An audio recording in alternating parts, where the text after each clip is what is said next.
You wake up to the taste of copper. Not your blood, at least not yet. 3 weeks alone, 4 days without feeling cold, 6 hours since you ate your frozen hiking partner, Marcus. Survival, you told yourself. Just survival. But something changed. Hunger didn't end with rescue. 3 months later, you stare in the mirror and realize you're not horrified. You want more. How did you get here? And can you ever go back?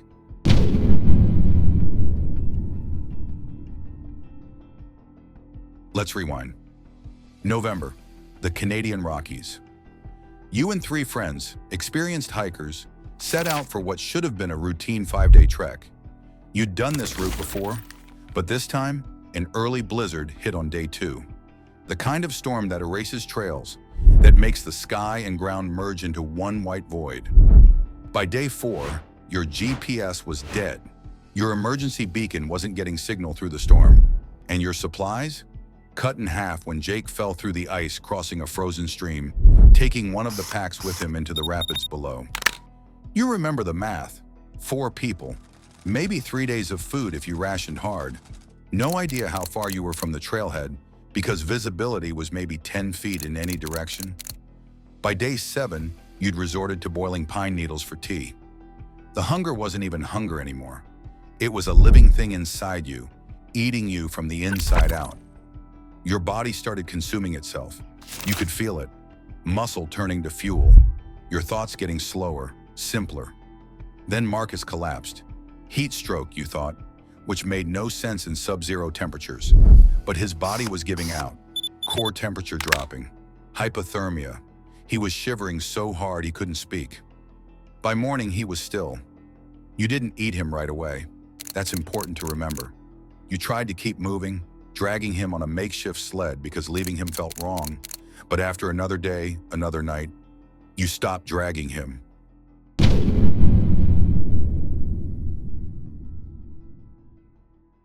Here's what no survival manual tells you. The hardest part isn't making the decision, it's the first cut. Your hands shake so badly you almost can't hold the knife. You've field-dressed deer before, but this is different. The skin feels wrong, too familiar. You recognize the freckles on his forearm. You remember Marcus showing you photos of his daughter at the trailhead, but your body is failing. You haven't eaten in 3 days. And he's dead. He's gone. This is just meat now, just meat. You close your eyes for the first cut. The sound is worse than you imagined, like cutting through a really tough steak. You cook it over a fire you shouldn't waste fuel on, but you won't eat it raw. The smell makes you gag, then it makes your mouth water, and that's when you know something inside you is already broken. It tastes like pork. Everyone says that, and they're right. You eat until your stomach cramps, until you vomit, then you eat more. Here's the thing they never tell you in those survival stories. That first meal saves your life, literally. Your body floods with energy. Your thoughts sharpen. You can move again, think again, plan again. The protein from human flesh is bioavailable in a way that plant matter in a winter forest never could be. Your body recognizes it, welcomes it, and when you're rescued 4 days later, when the storm breaks and a helicopter spots your signal fire, you've got enough of Marcus packed in your gear to have made it another week. You're the only survivor.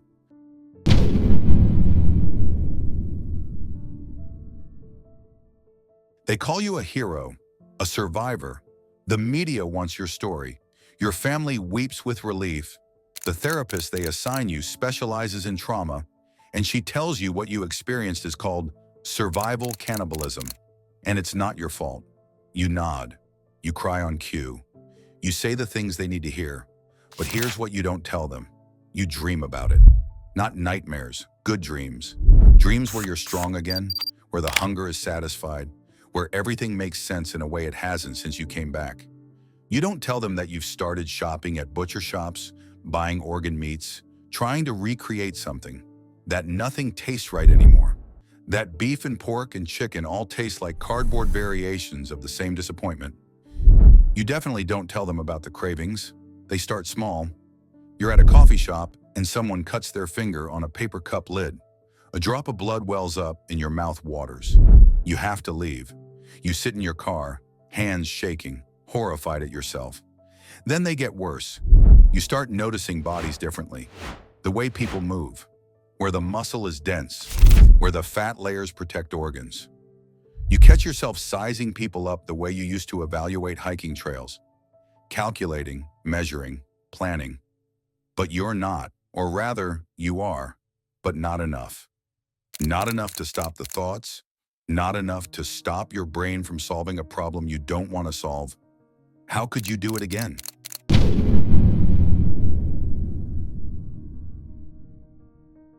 You become an expert. Late at night, you research. You tell yourself it's a morbid curiosity, processing trauma, but you're taking notes. You learn about prion diseases, about Kuru, the laughing death that affected the 4 people who practiced mortuary cannibalism. You learn it's caused by misfolded proteins in human brain tissue, and it's why you carefully avoided Marcus's brain. Smart. Survival instinct. You learn about the Donner Party, about the survivors who were rescued and lived another 50 years. They had families, careers, but there are accounts, whispered family stories, about strange behaviors, inappropriate responses to death, and coldness. You find a case study from 1968, a plane crash in the Andes.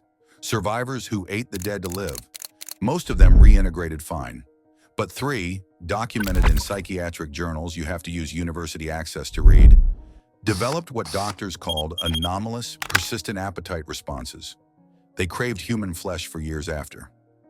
1 committed suicide, 1 disappeared, 1 is still alive, living under a different name, and according to the researchers' notes, patient demonstrates profound anxiety regarding intrusive cannibalistic ideation, but notably, no remorse regarding original act of survival cannibalism. That's you. You feel anxiety about wanting it. But Marcus, you do it again. You do it right now if you were back in those woods. And that's when you realize this isn't a curse. This isn't supernatural. This is your brain rewired. This is evolution, the oldest part of you remembering.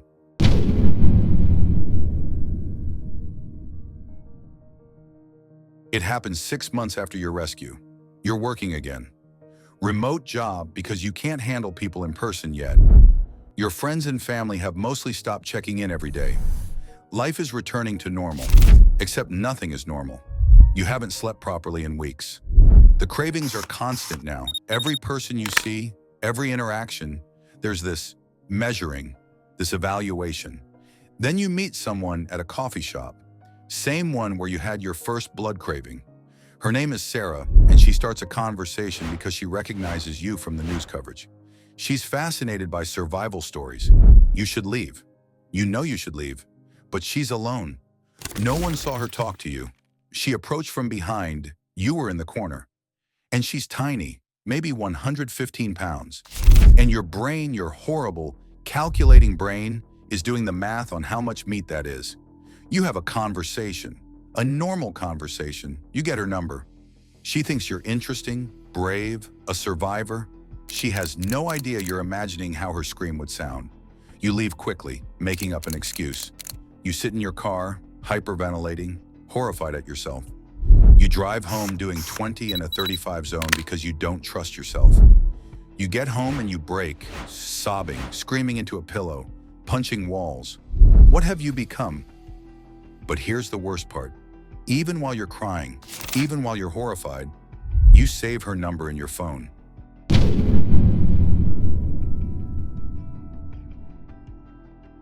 You don't call Sarah, but you start watching. It starts as people watching. Coffee shops, parks, grocery stores.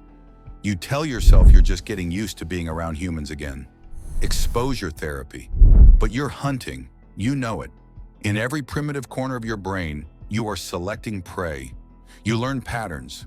The woman who jogs alone at 5:30 a.m. in the park. The homeless man who sleeps in the same doorway every night, who no one would miss, who society has already made invisible. The hitchhiker you see on the same stretch of highway 3 times in 2 weeks. You start carrying a knife again. For protection, you tell yourself. The same knife you used on Marcus. You make plans, detailed ones. Where you'd do it, the old hiking trails you know, far from surveillance cameras. How you dispose of evidence. Pigs, you learn, will eat anything, bones included. How you'd prepare it. You've mentally assembled a recipe collection. You're playing it out in your head every single day. And the terrifying part? You're good at this. Your brain, the same brain that navigated you through a blizzard, that calculated rations and risks and survival, it's applying those same skills to murder. One night, you follow the jogger. You don't mean to, but your feet carry you there, and you watch from the tree line as she passes. She's wearing earbuds, unaware, vulnerable. You could do it right now. Your hand is on the knife. Your muscles are tensed, and then she stops, turns around, and waves at you. She thought you were another jogger on the trail, a friendly neighbor. The spell breaks. You wave back, feeling sick. She continues on. You don't.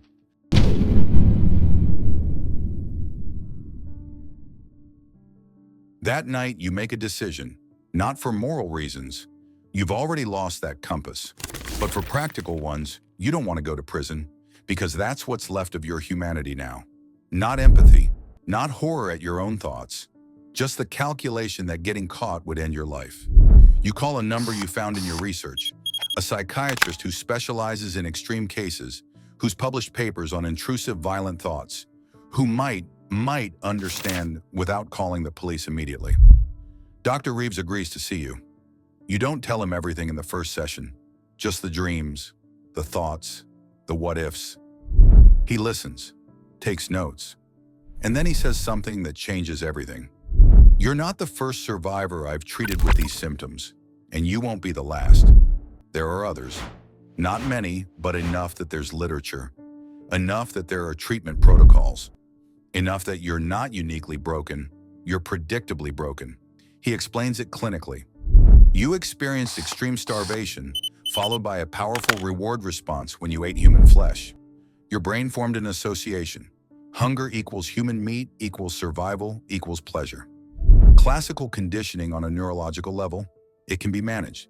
Cognitive behavioral therapy, medications that dampen impulse control in obsessive thoughts.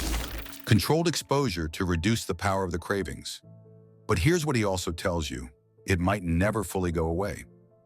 Some survivors live with it their whole lives. They manage it the way addicts manage addiction. One day at a time, some slip, some don't make it. You ask him, have any of your patients acted on it? He's quiet for a long time. Then, I can't discuss other patients, but I will say this. The fact that you're here asking for help means you still have a choice. Do you?